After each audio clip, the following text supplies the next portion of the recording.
Afternoon, Cherrill. Afternoon, Michelle. Hiya. So your organisation's called Black Women's Kindness Initiative.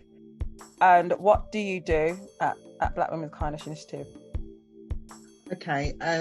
First of all, thanks for inviting me onto this. Really pleased to be here. So the Black Women's Kindness Initiative, it's a bit of a mouthful, so I'm going to say BWKI, just to kind of, make it easier. But it is a self-development platform for women of colour. Yeah. And, the aim is to kind of encourage, to uplift and empower through self-care, but to kind of put some more meaning behind those words. It's kind of, for me, it's about pulling Black women out of the shadows, and just kind of saying, I see you.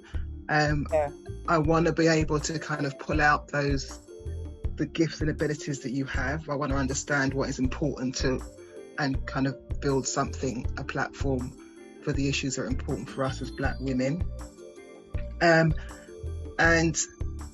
for me, how we kind of start to do that is through discussions and topics. So BWKI has very topical discussions.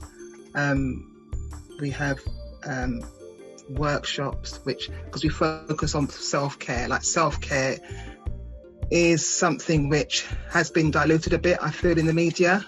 But tell me more about that, because self-care is it's a big topic right now. How does Black Women's Kindness Initiative support Black women with their self-care that isn't watered down, that doesn't mean you're only doing kind of a little bit every now and then, but actually self-care is entrenched and part of your life and how you maneuver around the challenges that we face as Black women?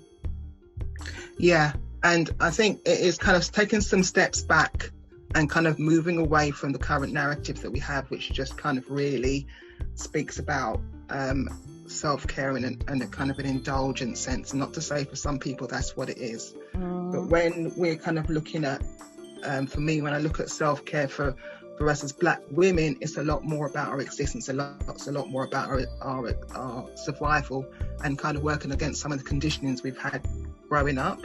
So it's kind of really challenging that narrative and saying, okay, self-care is about our health. Self-care is about our mental well-being, bringing that balance. Self-care is recognizing that we hold many hats. We're nurturers, we're educators, we work, we hold down many different responsibilities, and we juggle them.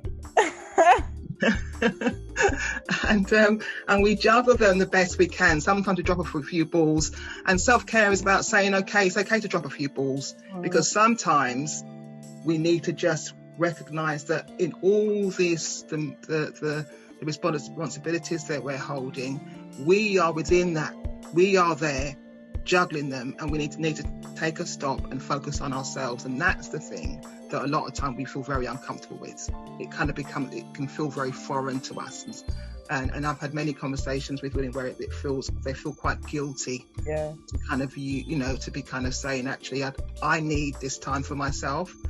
So it's really important. One of the important things with values within BWKI is kind of really pushing forward that value of self. Like, you are part of this too. You are important in this conversation.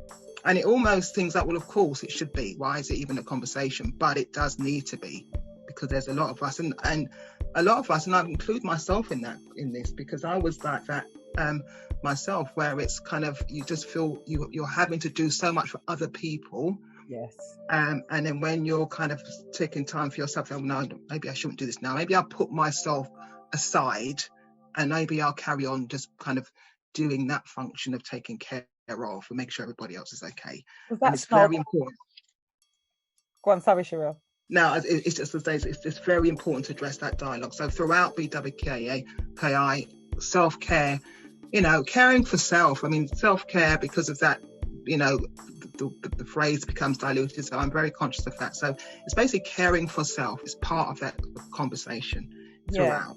Is what can we do to look at that? What drove the mission? What drove you to want to be more supportive of Black women's self-care? Because I'm totally hearing and understanding the fact that as Black women we can put ourselves on the back burner of just life and everybody else's well-being and need